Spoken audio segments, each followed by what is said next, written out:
It's no good, Mary. I have to admit it. We're lost. Lost? Utterly. Oh, the horror! Us being lost on a night like this. Indeed. This sudden fog has rendered my trousers unheedable. Oh, Dick! Look, there! A light! Salvation! Let's head to it. Toot sweet, Mary.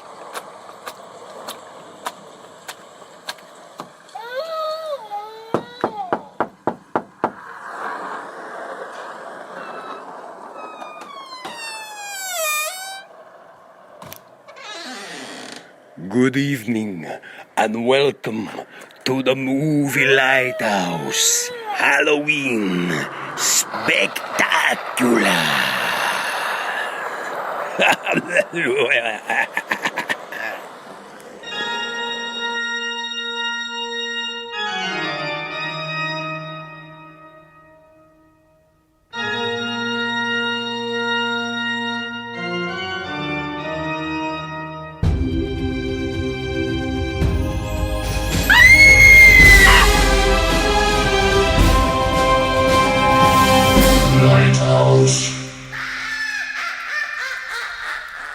Hello, and welcome to the movie Lighthouse Halloween Spectacular. Hello, chaps. I'm Laurie. I'm James. And I'm Wyndham. Hello, Should I- Laurie. How are you? Should that not be James? Should that not be spooktacular, Laurie? Ah, shit. Right, okay, let's go all over again. No, I'm not editing any of this. No, I am not. I am not spending hours editing your mistakes. Okay, I'm going to go again. Right. Hello, and welcome to the movie Lighthouse Halloween Spectacular, shining the light through the haunted fog of film. You just did it exactly the same. My name's Laurie. My name's James. My name is Wyndham. Ah, there we are, chaps. How you doing? You right? Very well. Yeah. Yeah. Have you seen James has the world behind him from outer space on his Zoom backdrop? Yes. It's impressive stuff. do. Did any of you just hear the door, by the way? Dick, I think we're in some sort of a lighthouse. My thinking too, Mary. Strange decor. Quite. Seemingly they have a penchant for crochet. Listen. Can you hear that? Voices. Yes. Voices from atop the lighthouse. Let's go up and make ourselves known. No, it was my phone, which I've now put on silent. Ah, typical. Done. Well, yeah, here we are. Halloween Spectacular. It's the fourth since the lighthouse was The third. erected. Is it the third? Yeah. I thought it was the fourth. No.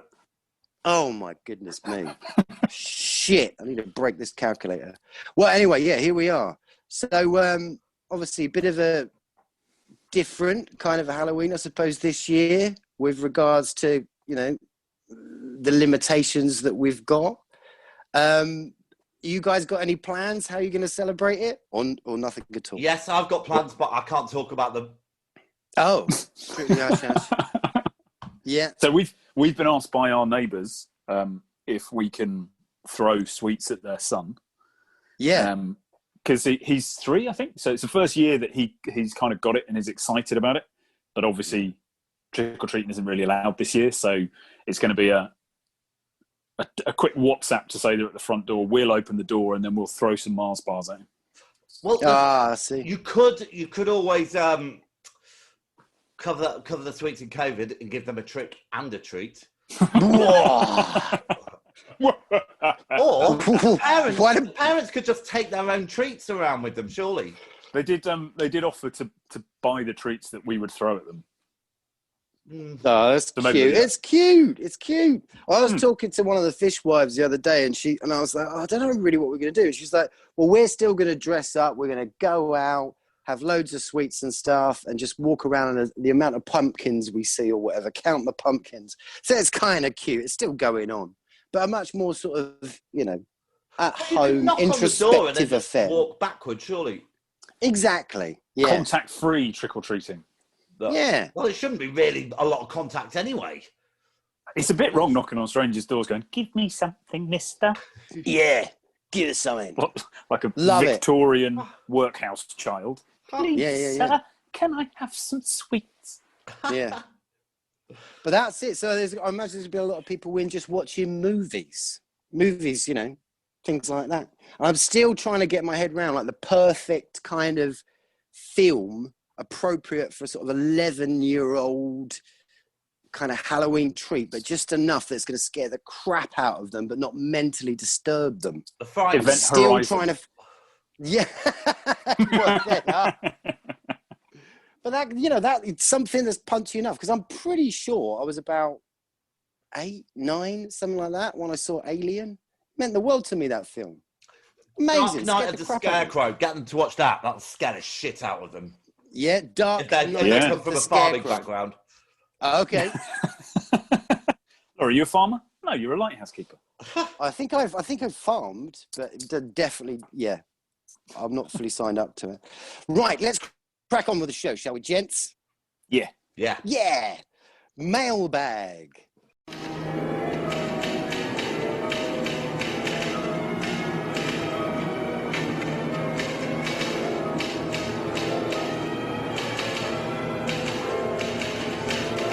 Hi, hon. How's it going? Yeah, we've got some from our correspondent in Canada, or Canada. Oh, wonderful Canada. Good old Connor's back in touch, and he writes, Dear Lighthouse family and keepers, sorry for recent lack of foreign correspondence. The resurgence in COVID cases made work a lot more crazy all over again, and I spent the last few weeks finalising and proofing my next book, which is due hopefully in November. Wonderful. I'm trying to get this Have you read any of his books? I didn't know he was Yeah. Oh. Yeah, he's, what he's does a he poet. write? He's a poet. Oh, right. Yeah, very, very good. So book coming out hopefully in November. I'm trying to get this to you under the Halloween wire to give Laurie my 2 pence worth of Hollywood faves, then a few random thoughts to follow re-movies in 2020. If Halloween is about scares, then Jaws has to be one of my 2, as that was the first movie to truly terrify me, and it's still a must-watch whenever it comes on. My second choice is probably Alien, as that haunted me for a full summer after seeing it on VHS in a friend's house at too young an age. I was brought to doctors and analysts for night terrors and insomnia because I wouldn't want to admit to my parents I'd snuck out and watched a scary film. Oh, that's brilliant. Trauma as a kid. This year I've logged every film I watched, and I'm up to 282 films. I've continued to work through the pandemic and have battled a lot of anxiety and insomnia, hence the movie watching to try and decompress. A good thing is I've caught some films I was meant to see, revisited some others, and maybe discovered a gem or 2. Without being overly long or pedantic, here are some random foreign correspondences. I finally saw Halloween 3 and I loved it. Silver Shamrock. There you go, Laurie. I watched so much Cronenberg this year, it's not even funny. But The Brood and Videodrome are absolute standouts. Border. Swedish movie about a border patrol clerk is the best film of the year. Ooh, interesting.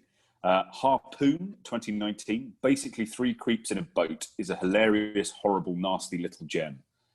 Host, 2020. Virtual Zoom call seance goes wrong is brilliant and only 60 minutes or so.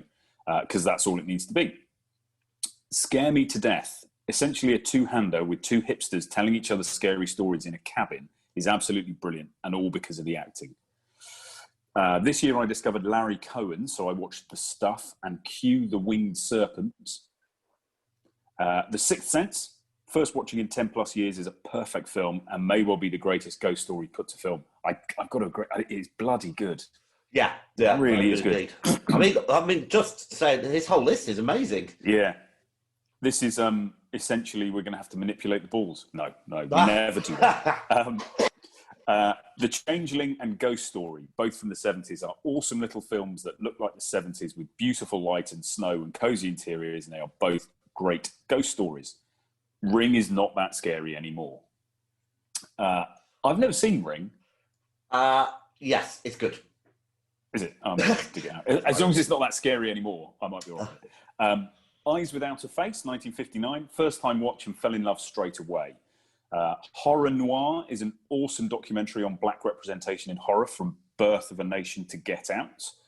No, James, I'm not going to list all 282 films. Yeah, I was starting to think. Well, he's been out of touch for a while, so The Birds is still amazing, as is Carrie.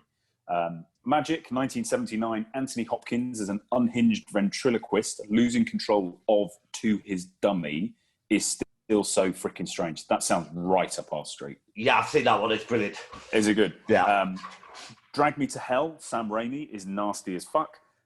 Babysitter 2 is way better than it has any right to be. In Fabric, by the maker of Barbarian Sound Studio, is a gorgeous visual that has to be seen. Amulet, Relic, The Lodge, all shite. I cannot find Possession anywhere to watch, and Tenet can fuck right off. That's about it. Love and Light Bulbs, Connor. Thank you, Connor. Wow, that's an amazing list. Yeah, I mean, there's certainly something I'll be going through. That's brilliant. That's got me sorted for the next week, I think. And also, just to say, hats off to Connor for doing an admirable job fighting COVID single-handedly. Bloody right. I don't think he'd claim to be doing it single-handedly, but yeah, it's pretty shitty for anybody working in the medical industry, and doctors, nurses, porters, cleaners, caterers, anybody working in that environment. Care workers, yeah, absolutely. Hats off to you all, because you're doing a sterling bang-up job with... Well, thanks for that, Connor. That was brilliant. So, can we go to the news? Yeah, I haven't got any of that either today. I haven't got much. I've got some old news. David Lynch, the amazing filmmaker, artist, he's started again his weather report, his daily weather report. Have you ever seen that? Yeah, I think you mentioned it previously. Oh, have I? Well, yeah, I have a vague recollection. Is it literally him just reading the weather report? Yeah. Good morning. It's October 31, 2020. And he tells you basically what the weather is and the temperature is. And then he wishes you a very good day. And you hope for... Yeah? That's the weather and temperature where he is, presumably. Exactly, in LA. But now he's started also to do, and again, it's a little bit old news. He's been doing it for a couple of months now, but number of the day. So he'll get a jar, and you can't see in the jar. He's painted it black. And that jar will have 10 balls in it, 1 through 10. They're all numbered. And then he'll pick a ball, and that will be the number of the day. They are. Do you think he might have run out of ideas? Never. It's beautiful. So anyway, he's doing that for us, so that's a great thing. I think that's lovely. Wyndham, you got any news? There is a little bit of news. I know last time, James, you introduced the trailer trawler. Yes. Well, that's and coming. The two trailers that you trawled, the Batman and Dune, the very next day, announced their postponement for release. Oh. So Dune is being delayed a year, and the other one 2 years, or the other way around. But I think the Batman comes out next October, and then Dune is into 2022. Oh. So maybe if we do some more, we can put the kibosh on those releases as well. Oh. Yeah.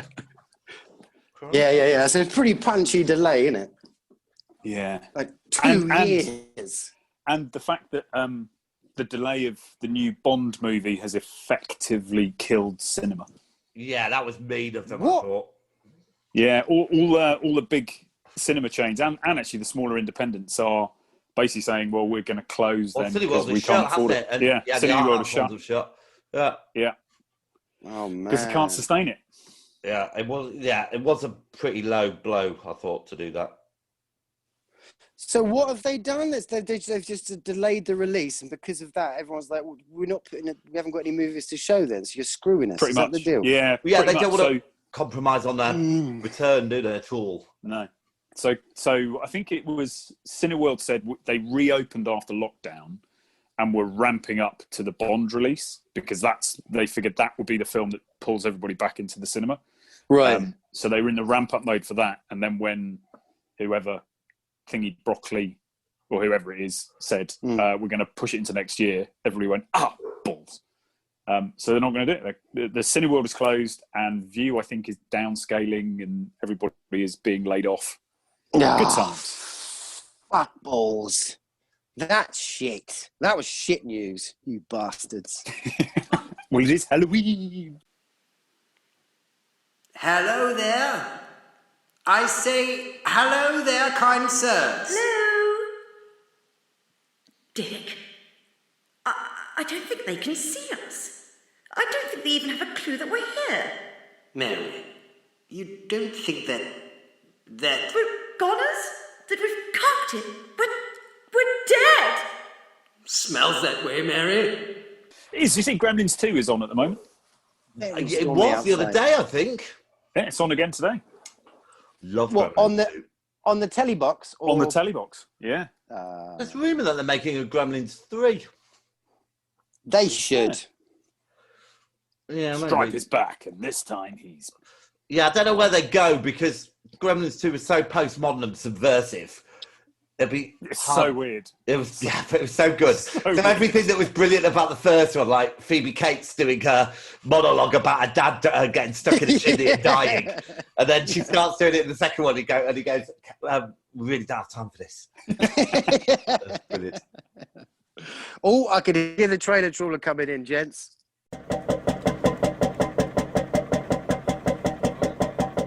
Ooh. Who's driving it today? Do you drive a boat? Sail. Who's sailing it today? It's the funny little chap with the web fingers. I think it is. Yeah, it looks like him. Yeah. Great. Anyway, so have you seen anything? Anything in that trawler? I have.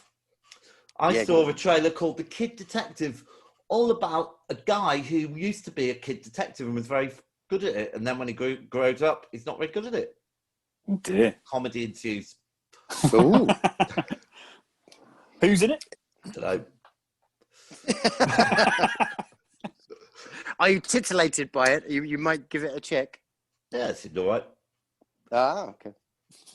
I I'm very enthusiastic. Anyone I saw. I wanted to bring something to the table for my feature. Yeah. I saw, is it called Jiu-Jitsu? Starring Nicholas of Cage. Again. And Say no more. It's basically an alien warrior, not too dissimilar from the Predator. Every 100 years or something comes to Earth. Drawn by heat and conflict. To fight jiu-jitsu. And everyone basically... Or the whole martial art. Yeah, the whole of it. So there we are. Jiu-jitsu I saw. It seemed quite interesting. I saw a trailer actually linked to an interview you did, James. Oh, yeah. I saw a trailer for Woman in the Chair. Yes. What did you think of it? Is a horror movie pending. I liked it. Yeah. I had listened to your interview beforehand, but it was like, ooh. Yeah, so this was the interview with Derek, who runs a Good Take studio, and this guy, he wrote the screenplay and won this award in LA, and then has basically got it funded, produced it and directed it in Hong Kong. I mean, it's fantastic. Listen to the interview. in Japan. Heard it, but I was just really impressed, and also the trailer looks brilliant. Really does. Yeah, I've seen the trailer. Yeah, I think it looks pretty good. Yeah, so we're going to check in again with him when it kind of comes out and all that kind of stuff. So we'll give it a proper review. But it's all very exciting. It's virtually shot. So there we go. What does that mean? Oh, it's virtually in the can. Well, yeah. Well, he's got an underwater scene he wants to film for some reason. So just to make it a little bit more difficult for himself. So yeah, but it was very nice talking to him. Nice. In the beam. Right. So in the beam. What's in the beam, James? What does that mean? Well, we just choose a film to recommend that we've watched recently. So something we really like. Amazing. Have you got anything? Yes, I do. I've seen quite a few good films, but I will only choose one because I'm not a rule breaker. And I will choose, and this wasn't really my favourite of the films, but I watched Tom Hanks in A Beautiful Day in the Neighbourhood. Anyone seen that? No. It was on the TV just the other day. I was walking past the TV, but someone else was watching it, and they said it was a bit weird, but they liked it. So he plays, it's based on true events. He plays a guy who, for years, did a children's show in America. You know, like our Rainbow, really, I suppose. And it's kind of, so you've got the show, and then the guy who comes to interview him is like really damaged and really upset and really broken. And like they've got like these windows like in play school, and he goes, "Let's open this window. Oh, here's my friend who's got a bloody nose, all this kind of stuff." He's really sad. He's really angry because he hasn't learned how to forgive. It's like, oh, okay, this is quite poignant. So it was quite therapeutic, really. So that's why I liked it. What's it called again? A Beautiful Day in the Neighbourhood. A Beautiful Day in the Neighbourhood. Nice. Wyndham, anything? Beamage? Yeah. Just writing it down so I don't forget. So I had a look on Netflix. And I watched a South Korean zombie movie called Alive. Oh, I know. It's good, really good. And it's the kind of concept of it is the kind of plague or whatever it is happens overnight, and there's this young guy lives with his family, but they've gone away for a few days. He's then in this kind of complex of flats, and the virus hits or whatever it is, and everybody has got it. So he looks out the window, and everybody's kind of marauding along and eating everybody else, and it's almost like self-contained. It's like this self-contained him going a little bit crazy, but then there's another person who hasn't been eaten, and it's kind of story revolves around how they kind of deal with it. It's very good. I'm becoming an increasing fan of South Korean movies. Yeah. Yes. Or rather Asian movies, because the Japanese films we've been watching as well have been great. But Alive on Netflix, well worth a watch. Okay. Nice. Has it got like a little bit of, like the Raid, where they're kind of sort of contained in the building? Has it got a little bit of a Raid vibe, or not quite? Because Raid is very tall, whereas this is kind of like 8 floors, but it's in like a 3-sided square layout with a courtyard in the middle. Isn't that a triangle? No, because the ends are open. It's an open-ended box. Yeah. Nice. Okay. Well, I've got one, but I haven't yet seen it. But when this show goes out, I will have seen it, so it kind of counts. Cool. It kind of counts. It's 1982. How do you know if you're going to like it? Because I do. I already do. I've seen the trailers. I know all about it. Next of Kin. All right. It came out in 1982. Written and directed by Tony Williams. It's an Australian film. It's been praised by Quentin Tarantino. It's actually been compared to The Shining as well. And it's basically a film about this woman's estranged mother. She basically dies, and she inherits a retirement home from her, which has been in her family for generations and generations. But as the film unfolds, there's something not quite right about the retirement home. So it's kind of it's kind of a forgotten film, but it's supposed to be really, really great. And what I've seen about it looks really atmospheric, really rich on sound and electronics. Obviously, 1982, you know what the soundtrack's going to sound like. But it looks really good and oddly creepy. So yeah, that Next of Kin. What year was that? 82, did you say? 1982. Okay. Great. What's on the rocks? Love on the rocks. Ain't no surprise. Right, well, I'm going to choose a film that I have seen.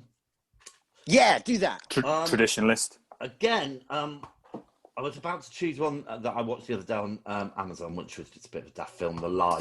really. But I watched the Borat sequel today. Oh, Oh, yeah. And I stopped after about an hour because, I mean, there's so much wrong with this film anyway. He doesn't seem to acknowledge that the world has moved on an awful lot from when he did that first film. And all those kind of humour and that cruelty humour doesn't work. Kind of making fun of, women's rights and all that kind of stuff just seems a really dated way to get it over. However, that wasn't the thing that really annoyed me. Obviously, there's a running thing about how everyone in his country hates Jewish people, blah, blah, blah. Mm-hmm. So he gets very depressed and he decides he's going to end it by going to a synagogue and getting killed by Jews. So he goes in with comedy nose and, all the kind of a bag with money on it and all this kind of stuff. Mm. And it's all these things are obviously set up as well. They've all, been primed about kind of what it's about and an educational thing. But there's two old women in there and he was making jokes about, oh, don't poison me with your kiss. Well, and she says, tell me your story. And he gives this stupid story. And she went, well, my story is I was in the Holocaust. And he was going, it didn't happen. Because he read that, this Holocaust denying thing. And then when she was telling him it did happen, he was getting more and more happy. And it was just like, fucking hell, man. It's not, this is a really nice woman who, she wasn't a dick. She wasn't, some politician. And what benefit? Where's the humour in that? There wasn't any. It's not. Because his first film was about, and most of his work is about exposing, the dark side of people, but the person themselves. So not. Well, I guess tricking people to admit they're racist or they're xenophobic or they're homophobic or whatever it is. But you're right. If it actually wears who's having the spotlight shined on them. It was horrid. That moment. And I very rarely will stop watching a film, but there were loads of bits similar to that. It was just it's not very good. So there we go. Yeah. Well, I managed to avoid any. Another episode goes by without me having watched something shit. Normally, we could totally rely on you. Normally, yeah. Well, you deliver the crap. Yeah, you usually have no taste whatsoever. Well, to be fair, I've been not working for 7 months, whereas now the tide is turning and things are changing, so I have less time. I was going to say, haven't you just stopped working and now you're working for yourself? Is that the difference? Or yeah, that is exactly the difference. Well, I've got one. I stepped in one. Was it 1986's House? So not the house that we know and love. Not Houseu, but the one starring William Catt, a.k.a. the greatest American hero. He basically plays a writer who's all troubled. He's separated from his wife. His son Jimmy disappeared years ago without a trace. His aunt hangs herself right at the beginning of the film. And he basically inherits her house. And he decides to stay there because he's writing a new book and he wants to kind of clear his mind, this, that, and the other. And it's just boring.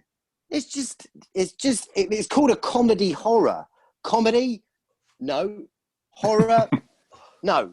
So the house has a personality, doesn't it? It kind of does things, does it? Is that right? I haven't seen it for years. That's exactly right. Yeah. So, and there's like a door, it's like a portal to where all these kind of monsters and stuff come from. And it keeps flashbacking a lot.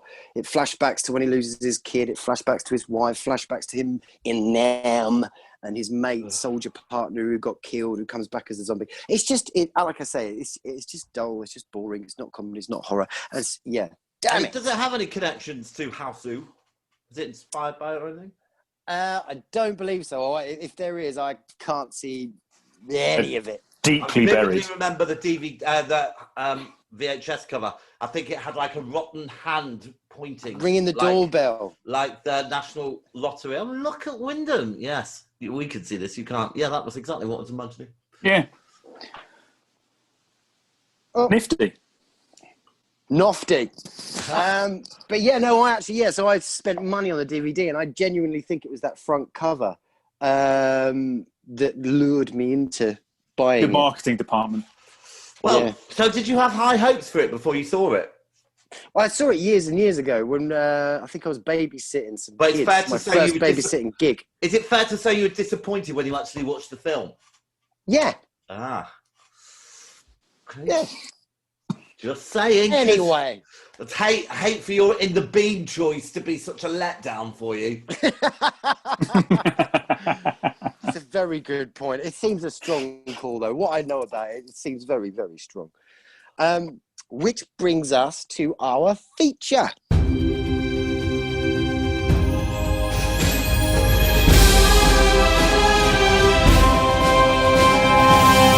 Lighthouse.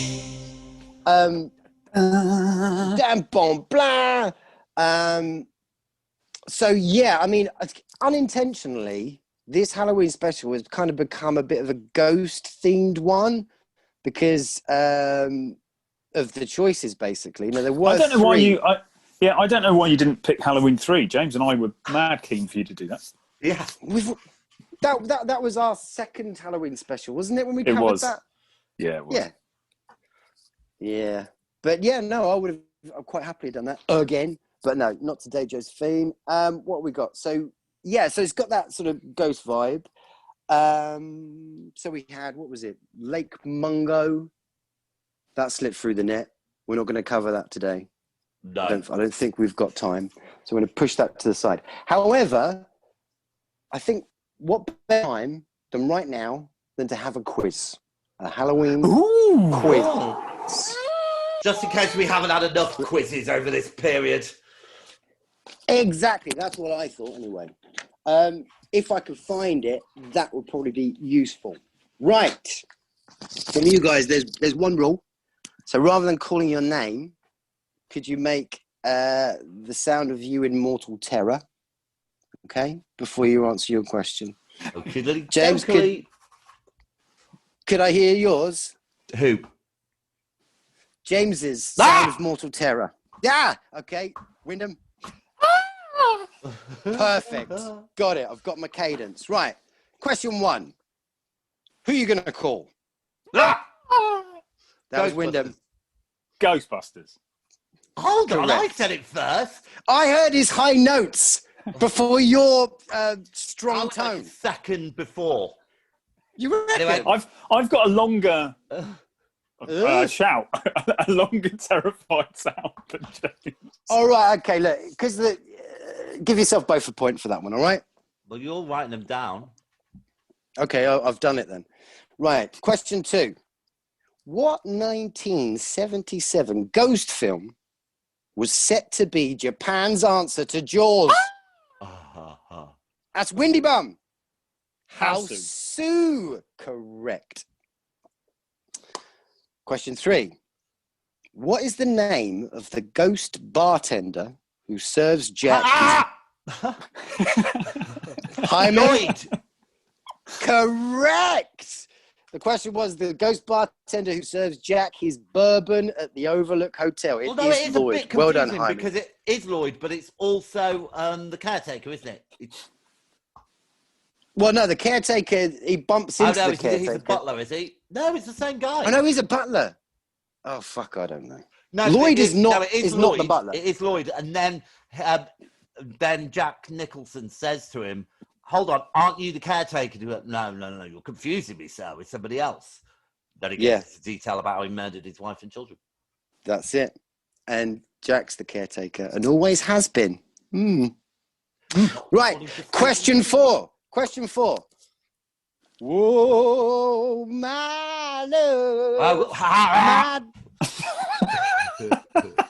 James. It's hard to remember what you're supposed to do. Ghost. Yes. Oh, see, look, he's pulling it He's out in the now. zone Isn't he? Look now. at him. Yeah, he's in the Yeah, look at him. Right. 5. Right. Based on Henry James's The Turn of the Screw, what ghost film is said to be the greatest of all time? The others. The Outsiders. One of the others. Neither of those is. It's a black and white one you were going on about, isn't it? It is a black and white one that I always go on about, which is spectacular. Can't remember. not the Sorry. not the guiltiers, the Edison's. there. Well done. He's storming this shit. I need 2 more questions to go, and then your pain will be over. Okay, question 6. How many questions in total? There are around 7. You know what that is? I do know what 7 just is. a beautiful number. It's a beautiful number. And That's one of the ones that David Lynch has picked. He did pick it, and when he picked it, when he plucked it, it was a really, really good day. Oh, nice. Yeah, 7's just beautiful, but 6 not so good. And we're on that question right now. Question 6. Is this a bad question? We'll see. Which film out of these 3 scared the living piss out of a 12-year-old me? Poltergeist, Amityville Horror, or The Exorcist? Windy Bum. Amityville. Correct. Is that It is quite a because you freaky didn't film when see you The were younger. Exorcist at that age? I hadn't, no. I was much older when I saw that, but Amityville, question, oh my indeed. God, because it was all framed as a true story. This Yeah. family in America, you know, it was all based on them and turned out to be a lie. But I mean, when you're a kid and you thought it was true, Did it turn out to be a lie? it did. It was all fake, yeah. Oh. It's fake news, baby. Right, question 7. So is this a decider? It's 3 apiece. No, it's not 3 apiece. Yes, What it the is. scores when... It is. It is. Oh. Oh, actually, no. If I give you that point at the beginning, so No, you're don't on do that. 4. Let's make it more exciting. There you are. The deciding point. According to Derek Acora, what does Mary love? Dick! You are correct, James. So well done, James. You win. And what do you win? Oh. Well, I suppose you'll be haunted with self-esteem and pride until your dying day and crumbs. beyond. You're not cursing me to an eternity walking around the fucking earth, are you? Like go Kane on. from Kung Fu. Yeah, let's have that. Right. What does that bring us on now to? Our main feature. Yeah, even though I've already said that, and I zapped back to the quiz, didn't I? Whatevs. It's all going Right. very well. Let's talk about the ones that got away, shall we? So, Is he? yeah. So we had a number of suggestions, like we said earlier. So we had in there, what was it? Near Dark, The Evil Dead, Texas Chainsaw Massacre, The Haunting. Were these all sent in? Yeah. By our listeners. Who by? Oh, You're going to crikey. name check these people that JR. made an effort? Worry lies. Yeah, Worry Lies. Sorry, wise. Salary Wise. What was it? Salted Caramel. JR. James Dart. All just like the major dudes, James basically. Dart. Yeah, like heroes. Did Jason write in? Yeah, of course he did. I think he said, The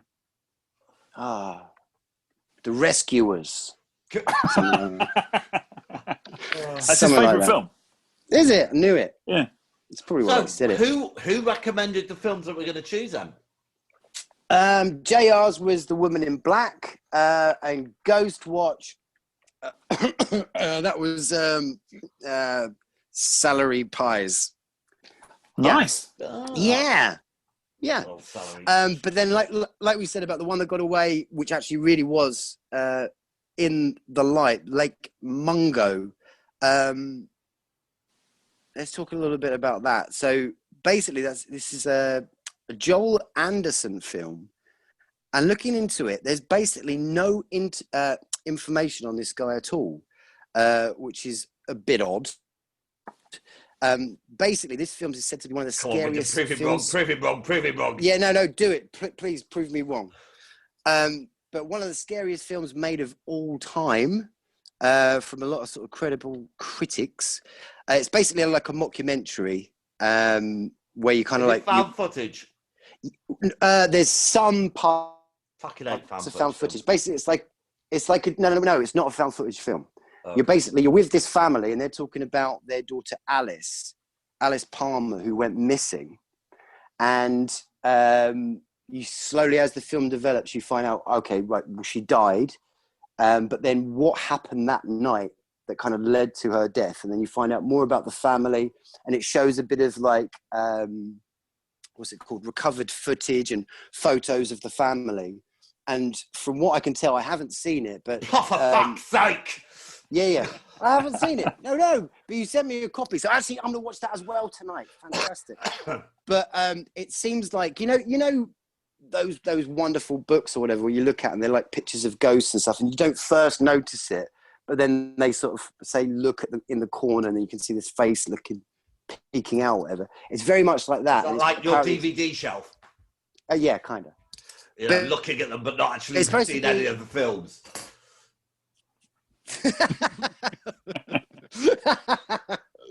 But it's supposed to be terrifying, and it's supposed to be really, really great.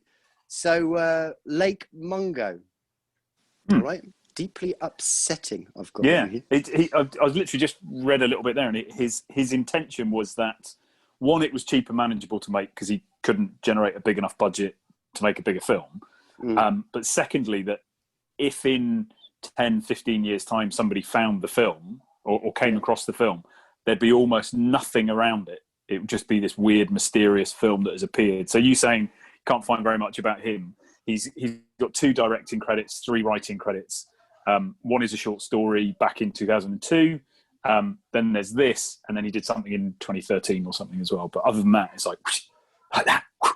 Maybe he should have gone the way of the Blair Witch Project instead, because that was managed massive. to generate a lot of publicity. And, you know, yeah, I think the intention of it's interesting you're saying that though, because it seems like the way this has been released as well.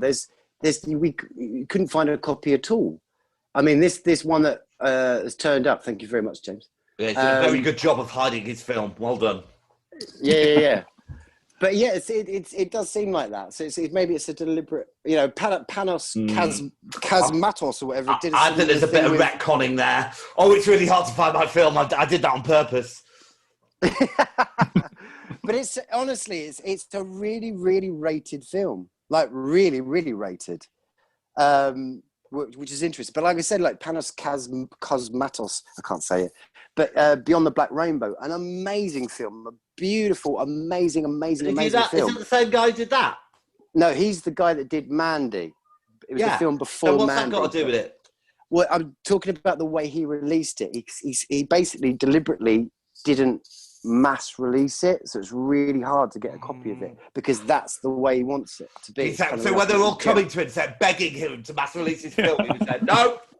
Yeah. Wow. Seems that way. Yeah. But anyway, right. So following the script and the structure of the script of this show, so I've got to give you a little bit of information about. So it's not a year, it's a phenomenon. Pulling back the curtain now, Laurie. Pulling back the curtain. It's ghosts. So let me give you some information about ghosts.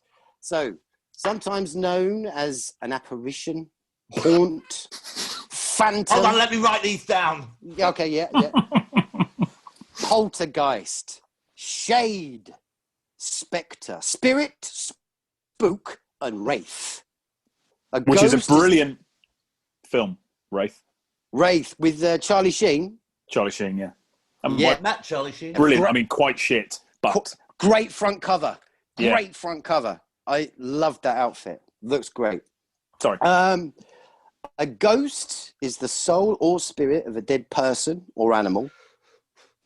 Or boat. Where are you getting your facts? Or boat. Or an electrical appliance. Boat. It's true. No, you may laugh. It was, what was it? I think it was 2000, must be like 2008. We were living in Collier's Wood. And every time I would like go into the kitchen and open the fridge, I'd just get this cold chill. It was weird. It was freaky shit. So I'm serious. So there we go. In the news, so ghosts have been in the news many, many times over the years. The Flying Dutchman was a regular news item seen by many a sailor. And when you see the Flying Dutchman, it's a very bad omen. It is. You've been taken to Davy Jones's locker. You know it, bruv. Princess Diana was in the news because she was found to. She was burying her jewels in her garden, and when questioned why she was doing it, she was basically burying them to ward off an evil spirit. What? Nothing to do with Yeah. the fact she was a bit crackers. Nothing to do with that whatsoever. Okay. And then obviously the very famous one, the Enfield poltergeist. You aware of that? The Enfield poltergeist? I must have missed it. Is I have back in the heard of it, actually. 70s. Yeah. Back in the 70s, yeah, an 11-year-old girl. It's quite bad actually the way they're all in the newspapers and stuff. I mean, must have been a bit bad for the family and stuff. But she was very similar actually to the premise of Ghostwatch. She was being attacked by a poltergeist. There was like photographs and all sorts of stuff and proper investigation and press all over it. So yeah, been in the news quite a bit. Popular culture, ghosts in popular culture. Ready? Casper. Go for it. Casper, past, present, and future. And Hold on, what? These I don't know. These ghosts are in popular culture. The ghost of the past right, and okay. the present Yeah. and the future. They don't actually use the word future in the book. Oh, so he's the ghost of Things to come. oh things to come. And the other ghost, the holy. Yeah. On TV, many, a couple of the, I've got Renter here. Yeah. We had the Stone Tape that was on TV. Any Christmas ghost story that they put on, you know, Whistle and I'll Come to You, The Signalman, all those superb ghost stories. And actually recently as well, you know, the Horrible History team. They we were talking about this earlier. It's fucking awful. It's terrible, that show. Oh, it's not. It's really terrible.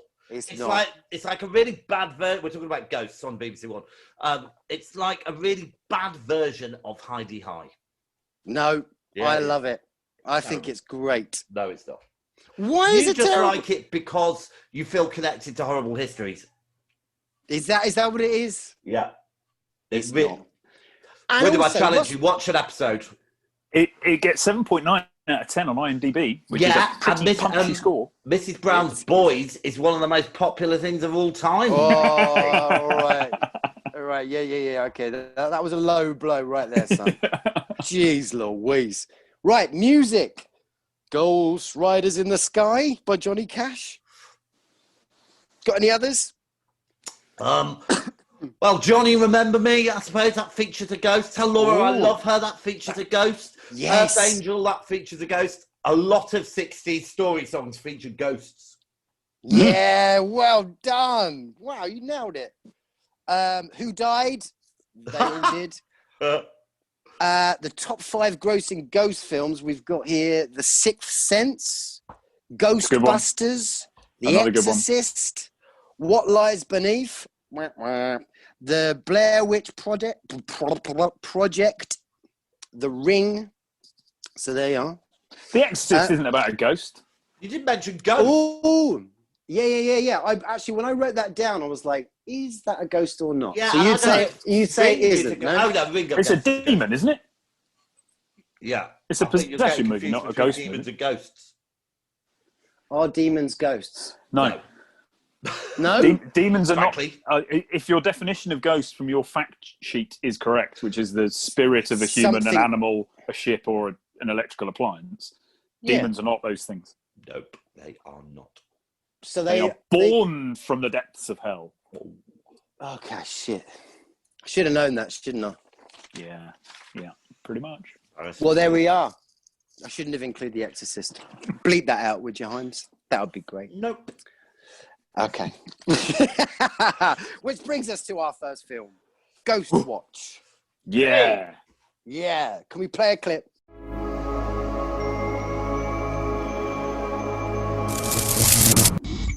There are incredible noises coming from the walls and from the ceiling. Ah! Oh, Kimmy? Kim? Could you do something? Susie.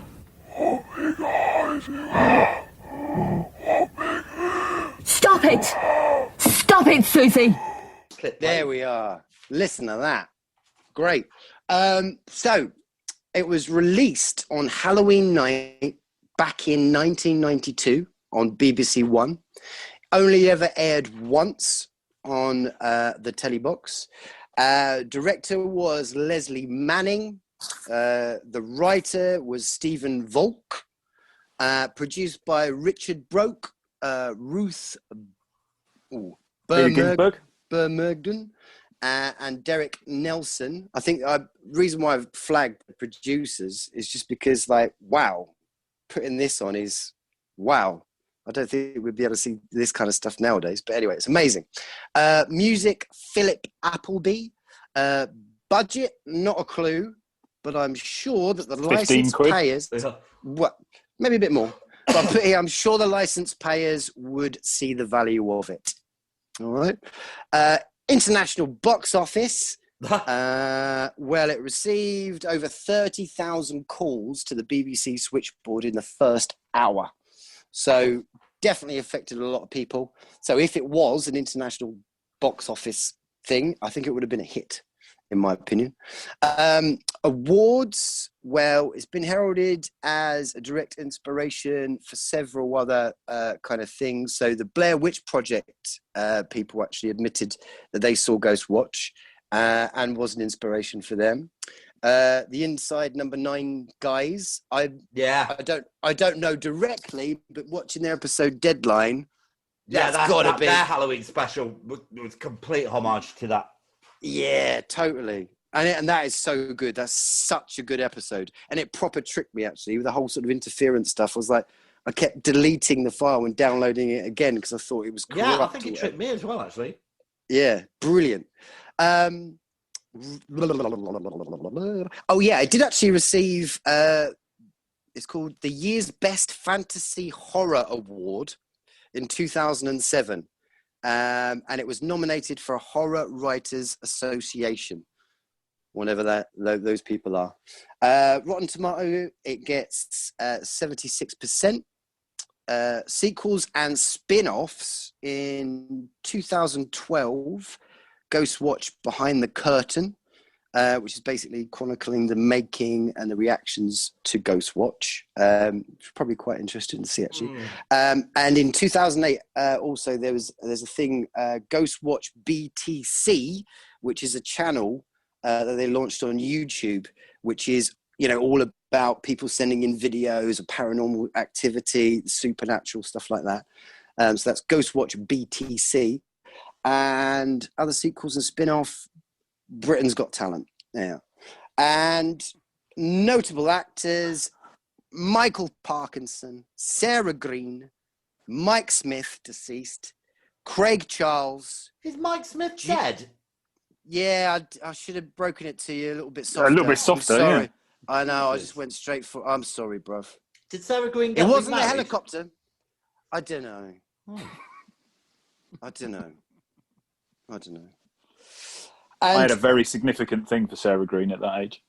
Many people did. Yeah. So, moving swiftly on from Sarah Green, Wyndham, could you give me a 1-minute synopsis? Yeah. Essentially, this is the Enfield Poltergeist. A BBC crew embark on an expose of a family in North London that is being terrorised by a poltergeist that they call Pipes. There are a couple of doctors, in inverted commas, here to help support, and they've been investigating it. And this is, ideally, they're hoping to capture live some poltergeist activity, but it doesn't go how they imagined. Or maybe it does. Beautiful work. Yeah, that's exactly it. So, yeah, first memories. Got any first memories when you first watched this? Yeah. I mean, this had a massive impact on me. Huge. I remember watching it vividly. I remember falling for it vividly. I was obsessed with the occult and all that kind of stuff at the time, and I thought, what a brilliant idea this is. Because I used to hate children in need and all that kind of shit. But to do something about ghosts and stuff, it was brilliant. And then, you know, it was only right at the end. Obviously, we're talking about spoilers here, when it became very obvious that it wasn't real. But I remember going to the chicken farm where I used to work the very following day and talking about it for the whole day. Everyone was talking about it. It had a massive impact. So you watched it. You watched it that Halloween night, right? You watched it right there. Oh, brilliant! I did, and I didn't even know it was coming on. You know, it was just there. It was a gift that the BBC gave me lovingly. Thank you. What a gift! What a gift, Wyndham. The same. I don't think it had quite the same impact, but I remember watching it on that night, being completely bought into the reality of it. Right, I'm not necessarily a believer in ghosts, but it was that kind of, especially the hoax bit, up to the bit where they kind of go, oh, but look at this girl bashing a phone against the wall. I was there going, wow, this is amazing. So I completely remember it, and I think because there were only 4 TV channels back then, it just had, people were just watching the BBC. It didn't matter what was on because you only had 4 choices. And I do remember everybody seeing it. And the bit that really sticks in my head is the very last bit where Michael Parkinson becomes Pipes. And it's just walking around in the studio. For me, it was Sarah Green getting pulled down into the cellar. Mike Smith getting go, where's my wife?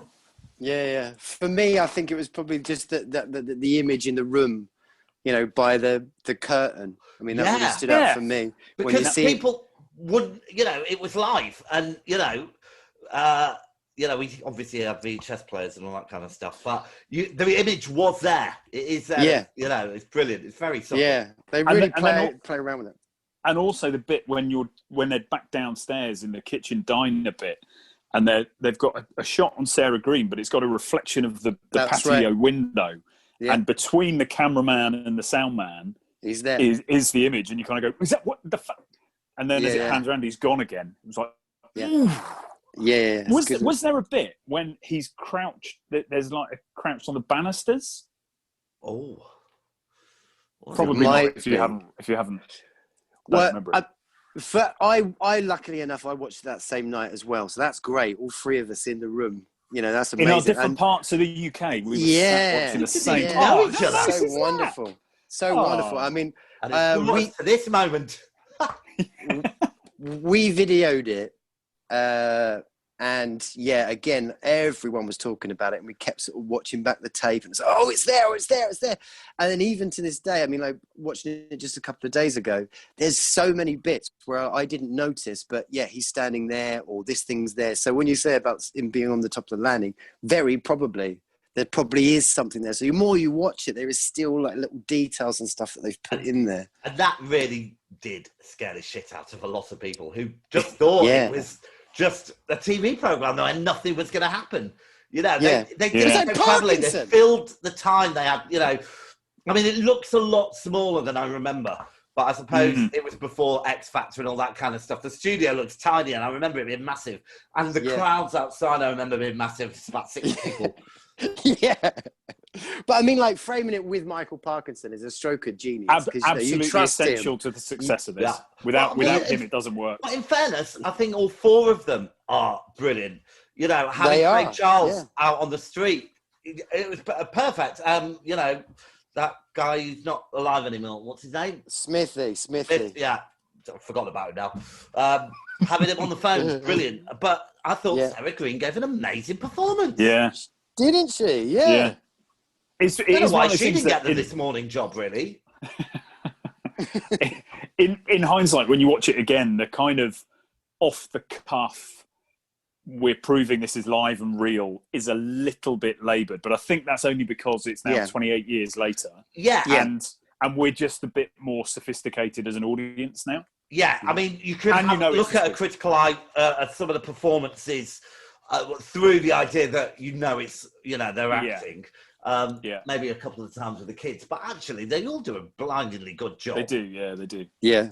I think I remember when I was first watching it, first experiencing it, I was probably about Yeah, it's probably the bit where we got to speak to the family and we were interviewing the family, and I went, "Oh, this is all bullshit." I see, and it's because the acting, as it were. So I realised at that point, but I was still thoroughly loving it, and I thought it was live because this was actually filmed, a number of months before they actually aired it. But I thought it was live as it happens. Yeah, and but that's the other thing. That's the clever thing about it, because although you could think, oh, hold on a minute, this isn't really real, because they kept cutting back to the phone lines and it kept moving on. You kind of forget that it moves at a real pace. Yeah. So So it's kind of like with regards to that sort of setup then and that plot piece. I mean, do you think really the BBC or anyone would do something similar to this nowadays? What do you reckon? Well, doesn't Donald Trump do it all the time? No, fair point. Massive hoax after another. Jesus Christ. Yeah, it was a big investment, wasn't it? Because it was past watershed, so it was 9 o'clock or whatever. Yeah. Because Michael has the classic line when somebody phones in saying their kids are screaming and crying and they're too scared. He said, "Well, your kids should be in bed."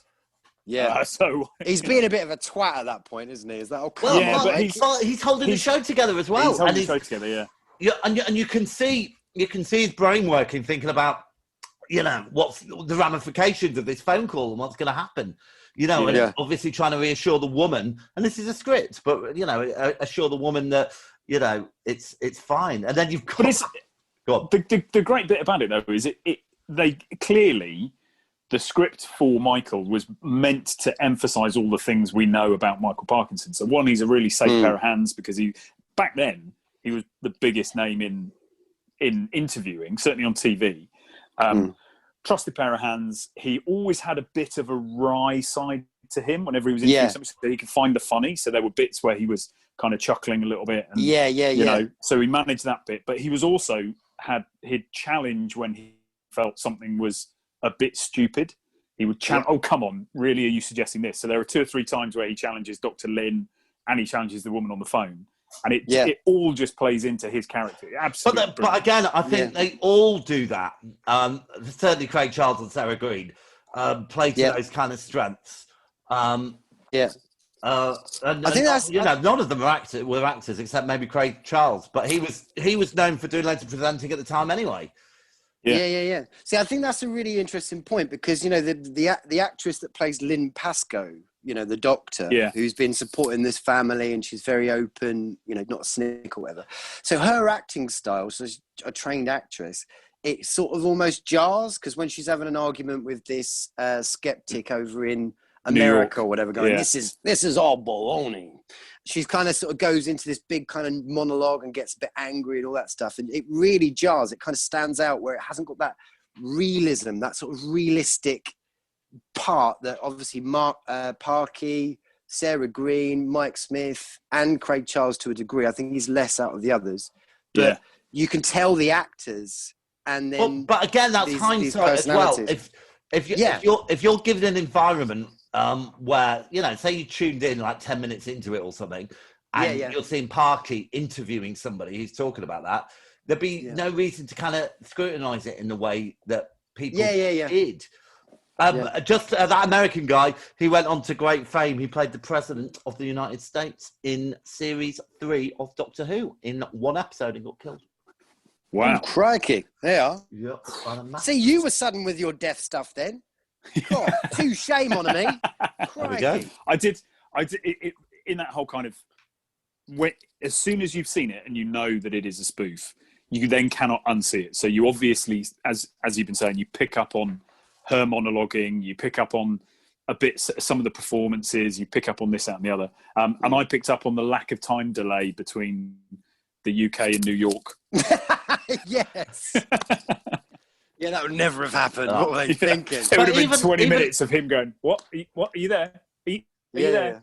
Even looking at it with those kind of jaded eyes, it's still a brilliant piece of television. I wasn't bored at all watching it again. I completely agree. And this was I was going to actually go on to ask you guys. I mean, like, I personally, watching this, knowing that it's a hoax and I've seen it before and this, that, and the other, I still, at the end of it, I felt it's disturbing, right? Yeah. What do you think? What do you think? Totally agree. Yeah, totally agree. And I think it's entirely in keeping with British cinema and TV from the 70s to, I guess this is 92, to, I guess, this sort of period. Because it's dark, even though they're talking about poltergeist and, you know, there's this scary image.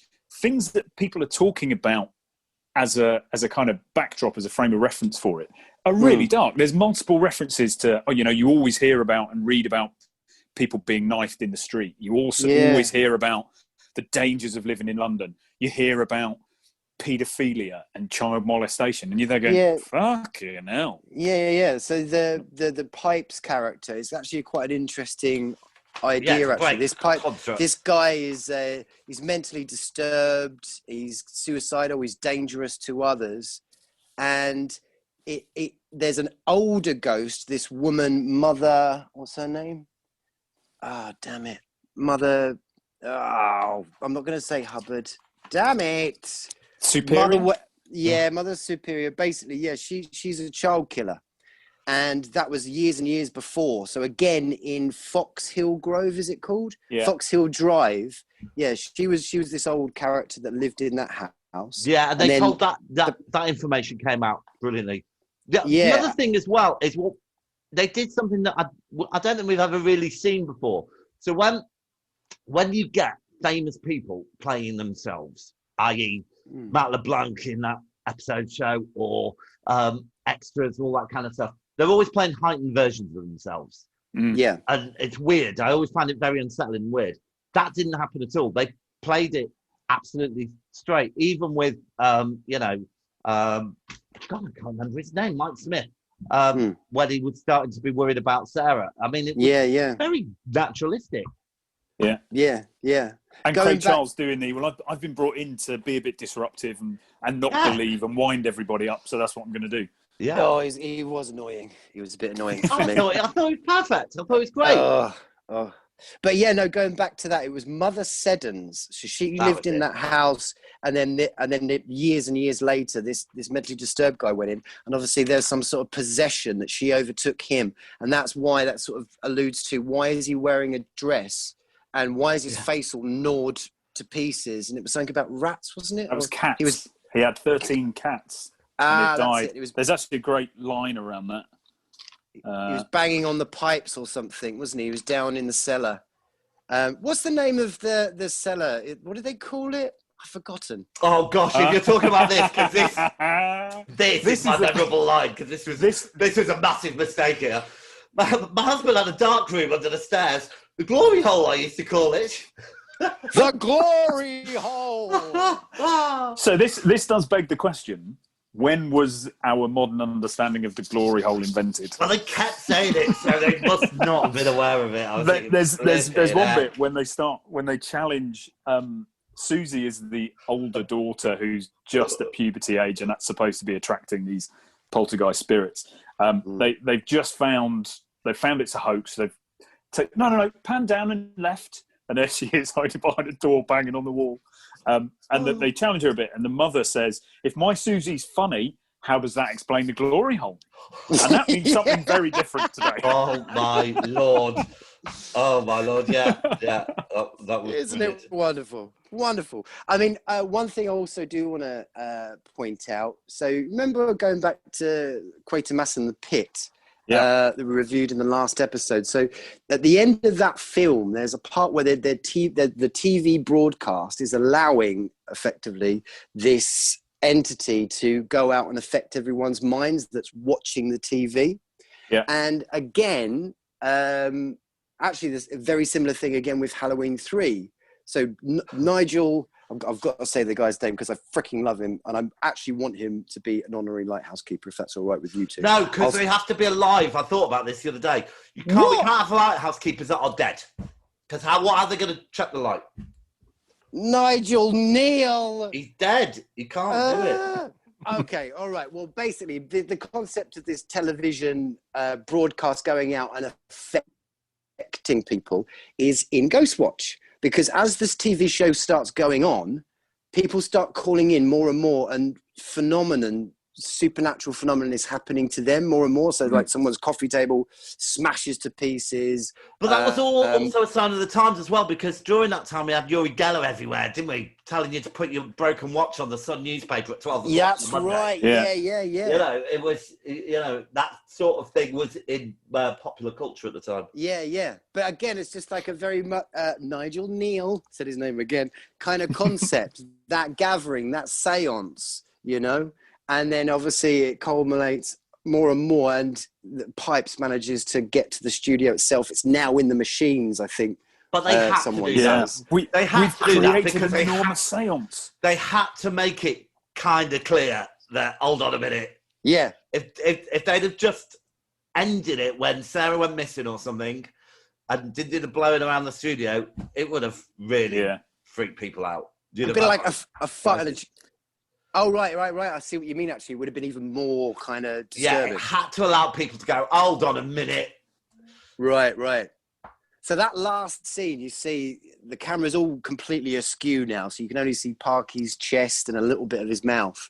And he's kind of walking around just like mumbling to himself. Yeah. And then he starts walking towards the camera, and then you hear that voice of Pipes. Was it Round and Round the Garden or whatever? It's like something like that, yeah.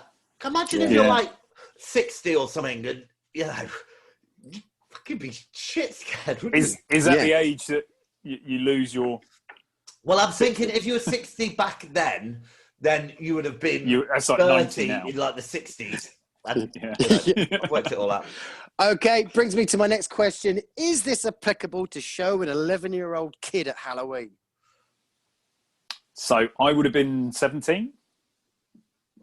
I would say yes, because of that. It gets I don't know, really. Not in your house, because your house is a bit haunted. And the other thing is, your 11-year-old is much more likely to know what a glory hole is today. And that is going to confuse the fuck out of them. That will. Okay. Last question. How does it stand up today? What do you reckon? Does it work? I think it's excellent. You couldn't do it now. You couldn't do it now, but it is... And even knowing that it's a spoof, a hoax, then watching it now, there are still shots that get the hair up on the back of your neck. I think it's superbly well done. And it is super dark. So, when they cut to Craig Charles, who's out trying to find he talks to the two women, and then he talks to the British Rail Guardsman who performed the exorcism. Why wouldn't you go to a priest? But he's talking about, they found this kid on the playground here, and they'd been stabbed, a 5-year-old, and there was a Labrador that had its stomach cut open, and it was pregnant, so all the fetuses were scattered around the place. Bloody hell. Yeah, the language is, pretty graphic. Yeah. But yeah, it does definitely stand up today. Great. I totally agree. And James, yeah? Yeah, I was agreeing all the way through that. Done. Okay. Shall we score it? Yeah. Let's. Right. Performances. James. 9. Windy Bum? 7. Okay. I'm going to 8. Effects, James? 6. 6. 6. Plot, James? 9. 6. I'm going to go 7. Rewatch factor? 9. 5. I'm going to go 7. Direction? 9. 7. Oh, you're loving this. 7. Cinematography? 7. 4. 5. Sound of music? 6. 6. 5. Originality? 10. 8. Yeah, I'm going 10. Screw it. Enjoyability? 10. 7. I'll go 8. And life changer, past or present? 10. People killed themselves. 2. Did they? Well, Mike Smith did. Oh my God. Oh, Mikey boy. Oh. Take it in good spirits, man. Where are we? He won't be listening, will he? Fucking hell. It I might don't be. know. There's a cold chill in here. I don't know. There's something. And the fridge is That feels Fridge weird from tonight. Collier's Wood. Maybe, yeah. Okay, great. Beautiful work. 85. Ooh. I've given it 58. 58? Oh, God, I've got to add it up as well, haven't I? Oh, I'm doing too much. How do you do all It's like this, Puppet James? Masters all over again.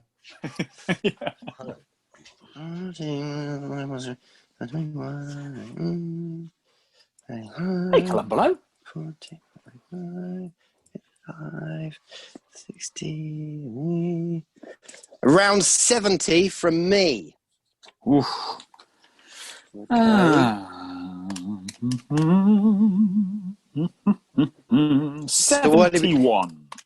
the score? 71. So the Lighthouse appreciating rating is actually wait 71. So that ranks it on the leaderboard. 71. Round 71. What?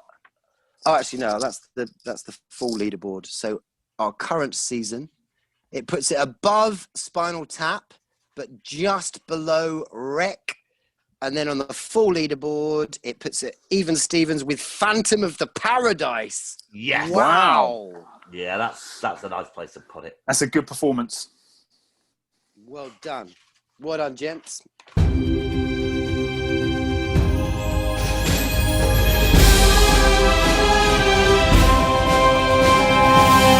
Lighthouse. Oh, it is feeling chilly in here, though. Don't you? Can you not feel it? I just thought that was, I don't know. Maybe someone's left the window open. Done it. Right. Second movie. What we got? We got the 1989 TV film. Again, technically not a film. The Woman in Black. Shall we play a clip? Yes. Forasmuch as it hath pleased Almighty God of his great mercy to take unto himself the soul of our dear sister here departed, we therefore commit her body to the ground.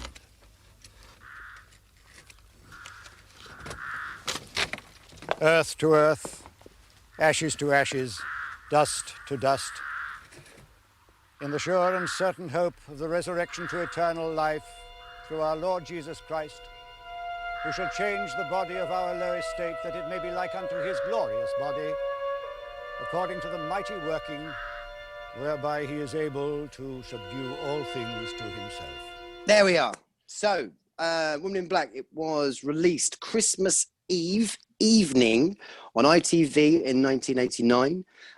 It's only ever been aired twice, and the second time was again at Christmas time on Channel 4 in 1994. Which is actually the time I first bumped into it.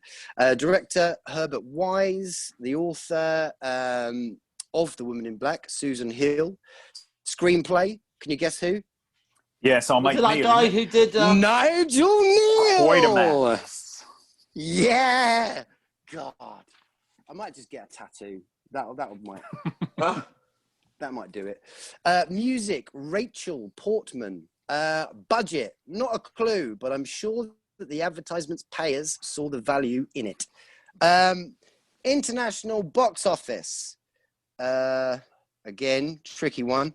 In 2011, was it called Complex? Named this the 14th best television film of all time. What the fuck's Complex? I thought it was like a skincare or a sanitary towel. Right. Is that not body film? Yeah, but they think this is the 14th best television film of all time.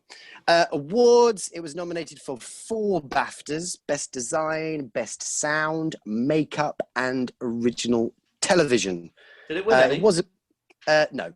It was a big success, however. A surprise success to boot. Yeah. Rotten Tomatoes give it 77%. Sequels and spin-offs. Well, there was a remake in 2012 with Daniel Radcliffe. But we won't talk about that. And then they did a sequel to that, didn't they? I think. Yeah, I'm not going to talk about that either. Okay. Notable actors: Adrian Rawlinson, he plays Arthur Kidd. Bernard Hepton plays Sam Tuvey, David Dacre, Josiah Feston, and Pauline Moran plays the woman of the moment, the woman in black. She is a fucking bitch. Yeah. When we're talking about sequels and spin-offs, we should mention as well that there's a very long-running theatre adaptation. There is. as well, which is very different, but yeah, it's very good. I would love to see that. Yeah, I've seen it. I've seen it. And you like it, right? Yeah, it's very good. I saw it when we were at uni, and Yeah, it genuinely years ago. had. Does it give you the chills? It did give me the chills. Yeah. Yes. What they do this trick. If you don't want to know, don't listen. I'm just going to tell you. The woman basically pops up all over the theatre. That's it. Is he finished? Is he finished? He's finished. Yeah. Okay, great. Yeah, I really want to see it. Right. So, James. James. Could you give me a 1-minute synopsis, old boy? Okay, so you have this young solicitor who gets told that he has to go and tidy up the estate of a recently deceased woman who lives in this massive old house over a causeway, so it's kind of trapped landlocked by water. And when he gets there, he realises there's a ghostly presence there that doesn't just scare the shit out of people, but actually kills children. Perfect. Look at that. Poetry. 30 seconds. Boom. Yeah. So, first memories of this one, James? Well, this was another classic bestowed to me by my good friend, Mr. Laurie Wise. Ah, hate him. There, he's a twat. So when was that then? What was your first impression when you saw it? Oh, you're getting a little bit quiet, Laurie. Have you done something to your sound? Have I? I don't know. There was a question. No, I don't think I have. Can you hear me okay? Over? Well, yeah, but you've got a little bit quieter. Anyway, it doesn't matter. When did you show me to? About, I don't know, 6-7 years ago, maybe? Right. Maybe longer, because it was certainly before the Harry Potter one came out. Right. Yes, that was a fair while ago. Crikey. Wyndham? So I watched it for the first time this morning. Oh, wow. On your Blu-ray player? On the Blu-ray player that I don't own, yeah. Oh my God, James, I've just got to say thank you so much. It's literally a dream come true, because this film never really had a... I've just got him the Blu-ray of... No, I swear to God, no. I'll tell you the extent of how much this much means. So this film has never really had a proper release. I think soon after it was aired, there was a really, really small amount of VHS and DVD that were made, but it was never ever been really released since then. And I've loved this film. I absolutely love it. I watch every Christmas. A couple of years ago, I managed to get from, I think they're called Rare Films. There's like this sort of burnt version that I've got, which is very, very TV quality. But they've only just recently, I think, what did you say, James? It was the 12th of October. Yeah. So just a week ago. Just a week. Yeah, they've done a proper Blu-ray release. You've got Mark Gatiss giving us an introduction on it. But over the past couple of years, I've been finding, because the rights of this was sold to like a US company and no one knew who quite owned it. So I was reaching out to Herbert Wise's family, hoping that they may look at my surname and think, hey, he's a relative, we'll respond back. But I found his daughter basically, and I was twittering her. I've tried about 3 or 4 times over the past few years, just saying, please, is there any way that we can get a proper release of this? Oh, obviously, I've never received any response, but me having this now means the world to me. So there we go. Very often with things like that, when it's made for TV, it can get tangled up with rights, can't it? Loads of people own it, and that's why sometimes I never see the light of day. But yeah, which is evidently, it's been emancipated. It's absolutely wonderful. I'm so pleased it's out there. So yeah, I suppose that's a weird one though, Win. Watching it in the day, it's not Christmas. I definitely associate I don't.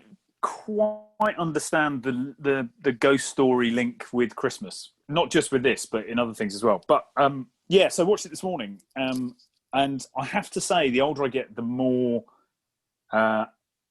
wussy I get around certain horror films. Yes. So actually, watching them during the day is easily the most sensible thing to do. Did it scare the shit out of you? It did, yeah. So especially the main scary bit where he's in bed, and I'm sure we'll get to this, but I happened to be, I can't remember what exactly it is that precedes that, but I was writing something down in my notebook, and I looked up, and it was that pow coming, and it was like, fucking hell. I tell you what happens that precedes that. He rolls over, and that little there's a little toy soldier under the pillow, and you hear the kid, and then pow. And the interesting thing, oh my god, the thing I found most interesting is because it isn't heavily she's not, I mean, she's made up, but she's not kind of mouldy or haven't gone down that route. And that shot carries on for what feels like about 10 seconds. I know it's not, but it just goes on. So the initial shock has enough time to kind of wane a little bit, but it never drops off. And as it keeps going, as the shot continues, it starts cranking up again as well, because she starts getting a bit closer and closer and closer. It did. It was like, oh, I'm glad it's daytime.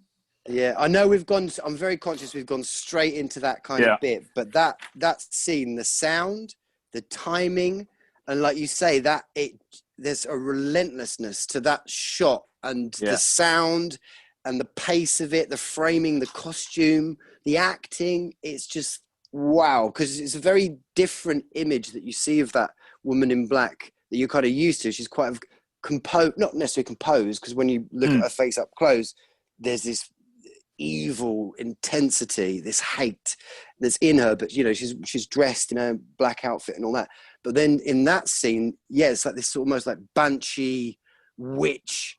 No, you see, honestly, for me, I found the most chilling bit, the bit where he's in the house and he tries to go to the locked room and he can't open it, and then he goes away and he comes back with the axe. With an axe for some to break it down to find the door open. Yeah. Now, we've all been in situations where, like, some of my electricity went off the other day, but some of it didn't, and it's like, oh fuck, I've got to go and do something about that now at 2:00 in the morning. You know, I've got my dog, and it's always in a cupboard, isn't it? Yeah. And the thing you've got to get to. Yeah, like, shit. But what else could be in the cupboard? If you were in that house on your own, after all that, you would just fucking leave. There is no way you go in that room. 100%. No way you go in that room at all. No, I completely agree. That's it. Yeah. I've thought about this kid character though. It's like, you were just done. I'm freaking out of here. But he, you know, you see him at the beginning of the film, and he's talking to a man that suffered in the First World War. Yeah. Got gassed.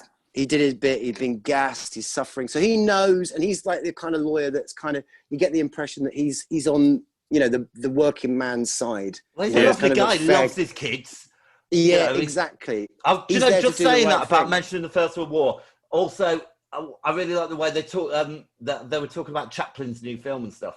So it kind of really gave you an idea of time without saying, "Oh, here we are, pre-war, in between the wars." You know, yeah. Kind of thing. Yeah. And I think just going back to that bit though, so he knows he's got a job to do, so he's not going to give up. You know, he's not going to wussy out. He's seen people suffer and knows what suffering's all about. So, you know, he's not just going to wuss. But he's going to do his job. Yeah, he's essentially been told by the managing partner of the solicitors firm that his career depends on him doing this, because the boss says, to saddle yourself with a wife and child at this stage in your career. Well, I've told you what I think about that. I won't repeat it. And it's kind of like this, if you want to get on, you're going to have to suck it up. Yeah. And he wants to get on. Really early feminism, isn't it?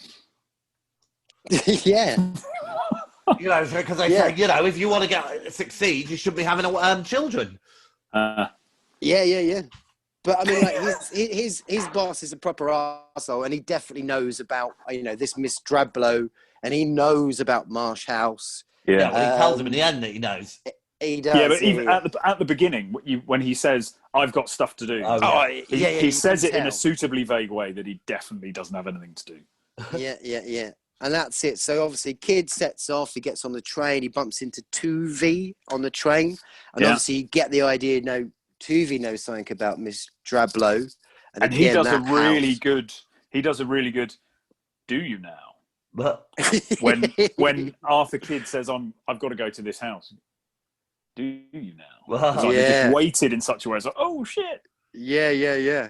And then so we quite quickly he meets kind of the guy that's got the keys and all that stuff. And then they go to Mrs. Drablow's funeral, and they're sat there at the service. No one's turned up, but then this woman in black is standing at the back of the church.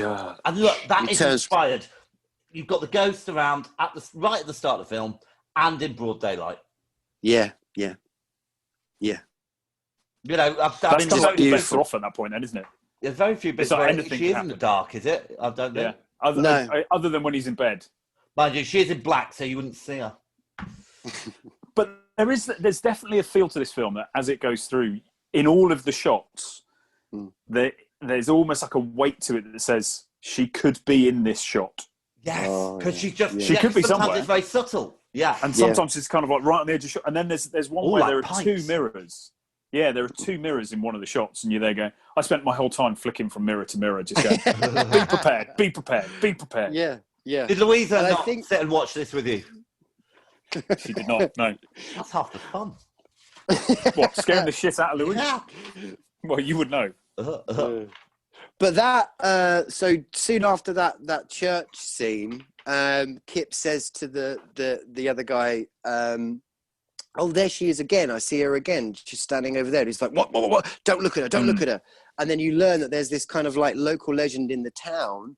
They're aware of this woman in the black. And when she's seen, a kid dies. And then soon after that scene, you see a big lorry carrying loads of wood. And that all falls off and the kid gets trapped under it. And basically this kid's going to die. But then Kid intervenes. It was only a gypsy child, though, if I remember right. It was, yeah. But he's a good guy. So he saves her. So, I mean, is that the point, you think? Is that the moment when, from now on, the woman owns him? It's focused on him, yeah. I think it must be. What did he do? What did he ever do to anybody? He stopped her killing the kid. Yeah. No, I know, but I mean, in the bigger scheme of things. Maybe they should have talked it out. He should have set up his point of view and got it to her. But maybe maybe I can start offering spiritual mediation. Wow. Nice. Well, that's what it is. They call them between the living and the dead. Like Mike Smith, you mean? Yeah. Oh. Well, they do say mediums. Or is that charlatanism? Yeah. They do say mediums. Wyndham, you said earlier that you weren't sure why these things are shown at Christmas. It was kind of a Victorian invention, I think. Again, telling ghost stories on Christmas Eve.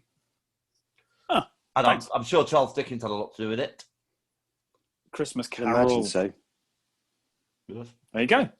Thanks very much. Just in case people were thinking I didn't know the answer to that. Yeah. Again, going back to that bit where you say you're always, any moment you could see her. There's a bit where he's just arrived at the house and he has a little look around, and there's that great thing as well. When she's standing there in the middle of nowhere. No. Yeah, definitely in that shot. No, that great thing about the house having electricity. So it's kind of like a very modern, and he's really excited about it. And that sort of juxtaposition of like this old kind of legend, middle of nowhere. And then you've got that electricity. And later on, obviously, you've got that support of the dog, Spider, as well. But that scene when he first arrives to the house, he walks out in like the sort of graveyardy, marshy bit, just looking around. And I've obviously seen this film a lot of times. But as he starts walking back, you just see this little bird go like that, and he touches the back of his neck. He can feel something, and he turns. Now, that whole scene is all done in one shot. So as he's walking, she's 100% not there. Yeah. So obviously the actress is probably sat behind like a lump of grass laying flat. And then at exactly the right moment, that actress stands up, completely poised, and pow, she is there, and it's like, whoa. And that's what, for the whole rest of the film, sets you up, because she doesn't actually appear like out of the blue again, but it's just that moment is just so perfectly done. It's like, oh my God, I love it. So yeah. Just a name check as well. You know, we mentioned it, but Sam Tuvey, great name. Alice Drablow, great name. Yeah. Mm. Back to the old Dickens bit. Actually, so Susan Hill, though, the writer of it, she got very, very grumpy with Nigel Neal for changing Kidd's name. So Arthur Kidd, our protagonist, was originally Arthur Kip. So she was furious. And also Spider. Worth it. Upsetting someone for that. I know. And Spider. Is that just to be really telegraph the whole she kills kids? Yeah. Look. Oh, right. Yeah. A bit of a tie-in. It's a bit literal, isn't it? Yeah. And she was furious about Spider not being a female dog. Because it's in the book, it's a female dog. Didn't really notice, to be honest. Nah. Looking at the dog's genitalia. I was more annoyed by kids' complete lack of interest in trying to save the dog and locking it out, and then literally just because it runs off and saying, "I have not the slightest doubt he was enticed to his death by the marsh." He's literally just run away. I think it's fair to say he's not good in a crisis. When he's panicked, he loses all hand-eye coordination. He can't run downstairs. He's waving that torch around like a lunatic. What do you think of the performances? Oh, brilliant. Yeah. Across the board, right? Yeah. Yeah. What's his name? Bernard Hepton, who plays Sam Tuvey. Very good. Yeah, he is. Actually, they all are. Yeah, it's great. They all are.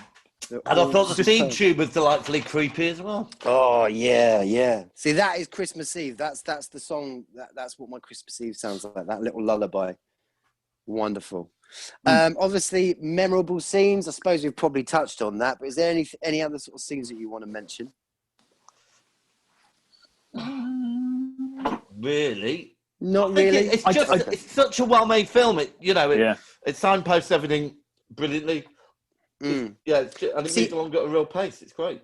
What I still find very surprising, the countless amount of times I've watched this, and maybe I'm deliberately doing this and just keeping away from the detail.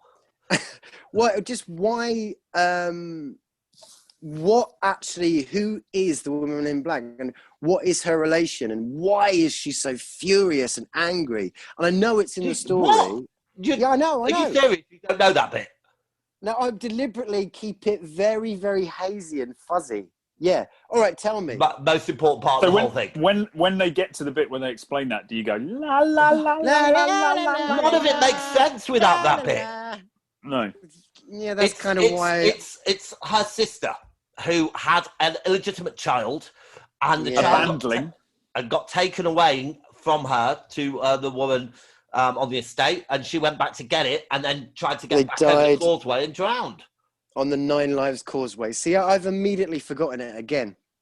It's out of my brain. There's some sort of grease that I've put in there that it will not allow to stick because, I don't know, whatever it is, it's just I don't want that detail. I don't want the explanation. Yeah, go on.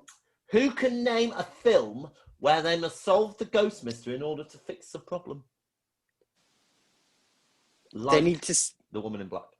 They need to solve a ghost mystery. So he's trying to... The only way you can solve this, fix this, is by solving the ghost mystery, isn't it? The ghost story. Right. That's what he believes. Yes. Because he doesn't fix it. No, he doesn't. No, you don't fix it, man. I will tell you the one I came up with. Nightmare on Elm Street 3. Oh, right. Okay. What? I need to see that again. I haven't seen that for years. Is that Dream Warriors? Yeah, where they find out that his body wasn't buried in consecrated ground, which actually made no hell of a difference. Never does it? No.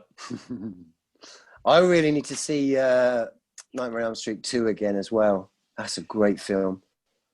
I think that's probably the best, right? I haven't seen it so long, don't remember. Don't know. I have to say, he evidently. I was watching it when he was when he's back from. He solved the mystery. He's had his encounter. The house burns down. So he comes back to London, and then the box of effects turn up.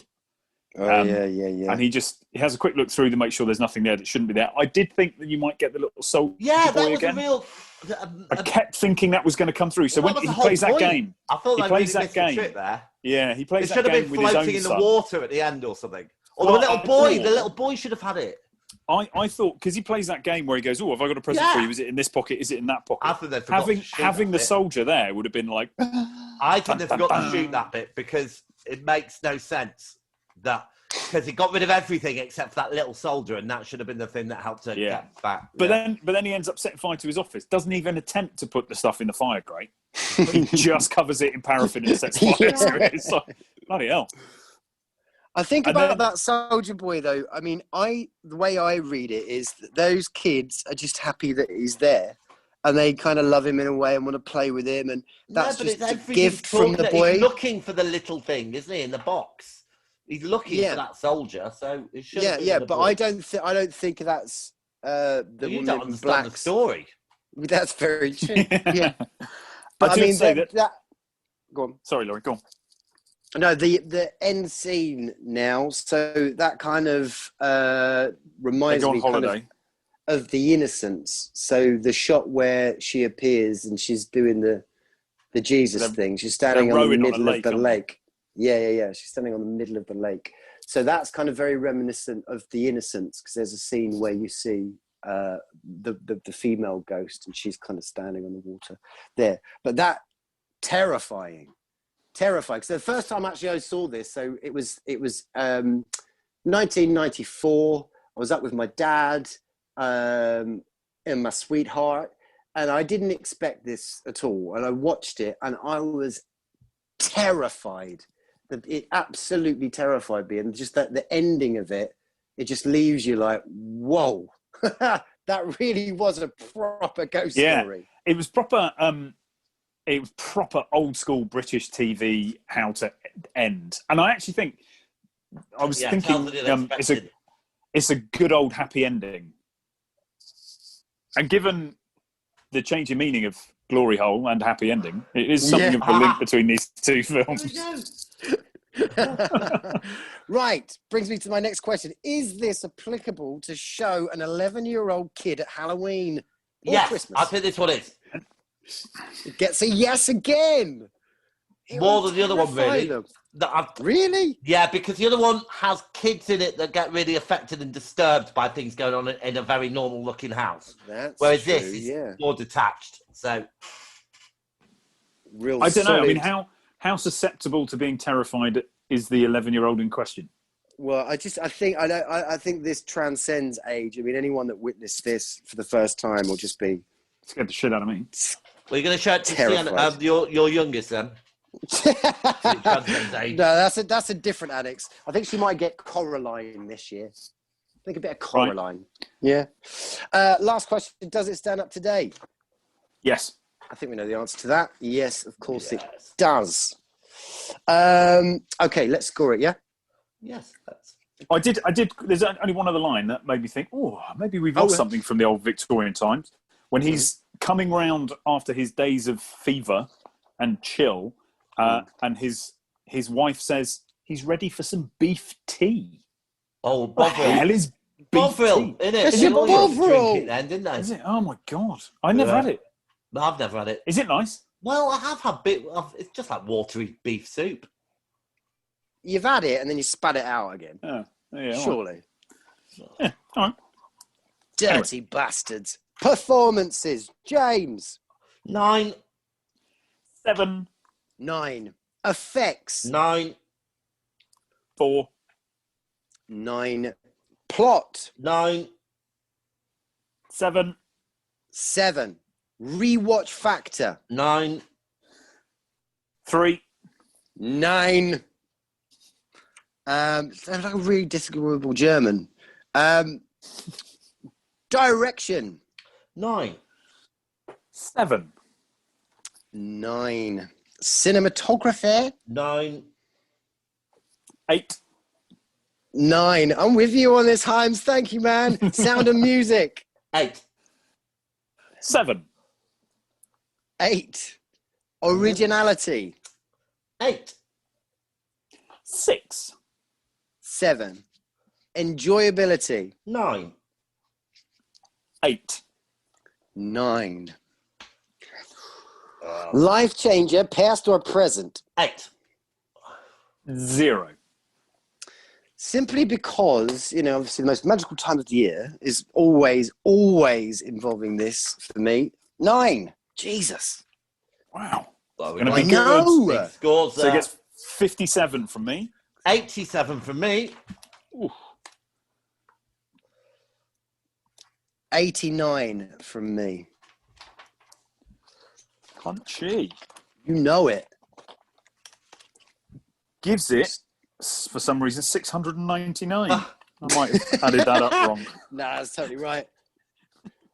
The movie Lighthouse appreciation rating is 77.6. 77.6. That's great. Okay, that ranks us on this season's leaderboard. Third place, above Battle Royale, just below Into the Wild, number 2.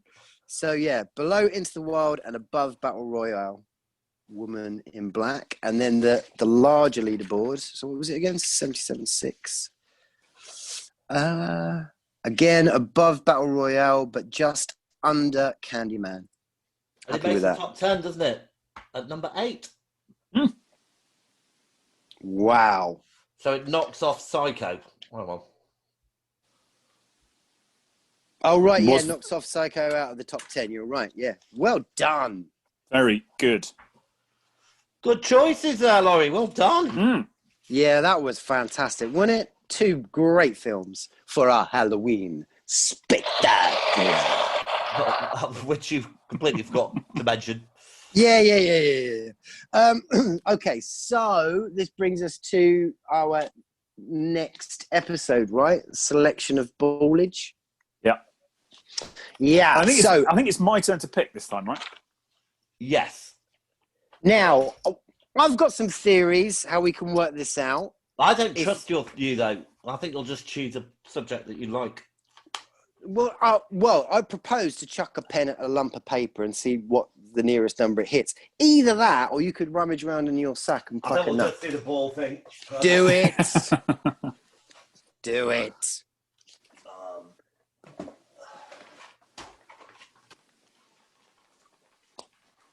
Here we go. Rummage. Oh, one's fallen out. Do you want that one? Oh, no. Do you want this one or not? If it's been selected, Yeah, it has. But It how is is it be? 58. 50 of the 8. It is. It's a year, gentlemen. It's 1960. okay. Right. Who's picking your... I look forward to your choices. With them? I'm selecting from your choices. Right, okay.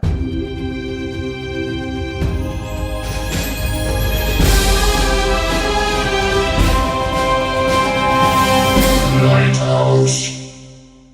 As our listeners may know, 2 of us, James and I, did drama and theatre degrees. Yes, we did.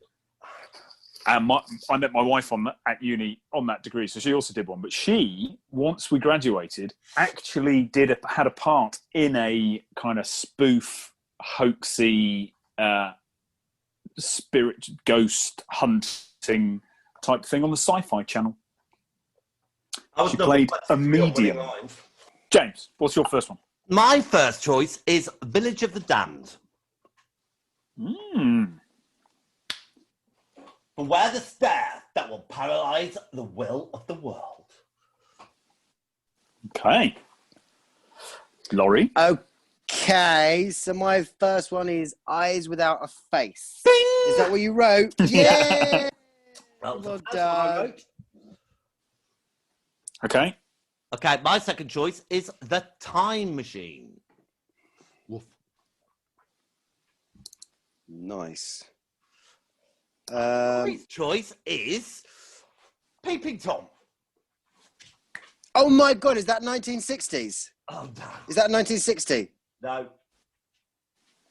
Is it not? Yeah, well, it says it on my machine. Let me just double check. It's 19... Ah, yeah, Peeping Tom. Yes. So I was right. Thank you, James. I didn't have that. I didn't spot that. So Eyes Without a Face, Peeping Tom. What were you going to choose?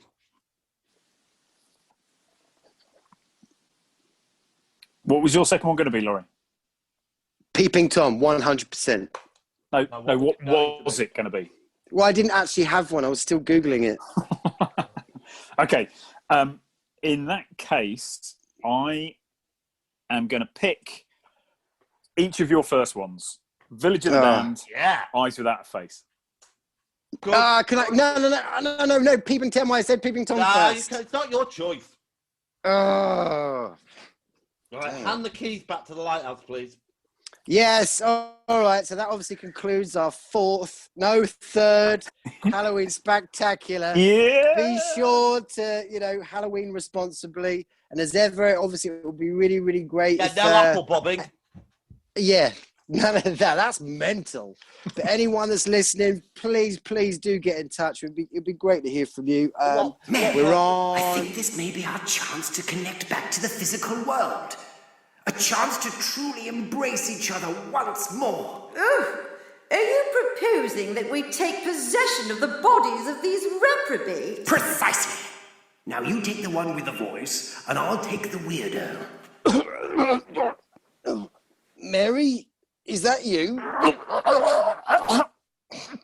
'Tis I. Do you have Dick inside you? I'm here, Mary. Oh, Dick loves Mary. Mary loves Dick. Oh, Wyndham, what the hell are you doing?